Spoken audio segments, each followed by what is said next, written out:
మేమైతే తిరుపతి వెళ్తున్నాము. మేము కాకినాడలో నైట్ 11:30కి అయితే స్టార్ట్ అయ్యాము. మార్నింగ్ తిరుపతి రీచ్ అయ్యేసరికి అయితే మాకు 12:30 అయ్యింది. మేమైతే ఇప్పుడు సుపదం ద్వారా వెళ్తున్నాము. బిలో 1 ఇయర్ ఏజ్ ఉన్న పిల్లలకి సుపదం ద్వారా ఫ్రీ ఎంట్రీ అయితే ఉంది కదా, సో మేమైతే దానికి వెళ్తున్నాము.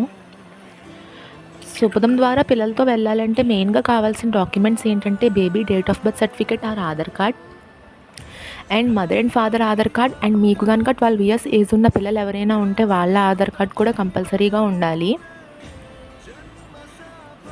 మాకైతే దర్శనంకి 1.5 అవర్ అయితే పట్టింది.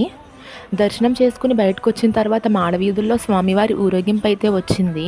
ఆ స్వామివారిని కూడా దర్శనం చేసుకున్నాము. తర్వాత అక్కడున్న వెంగమామలో కూడా అన్నప్రసాదాన్ని అయితే స్వీకరించాము. తర్వాత మేము ఈవినింగ్ అయితే కాకినాడకి బయలుదేరిపోయాము. నా వీడియో నచ్చినట్టయితే don't forget to like, share and subscribe to my channel.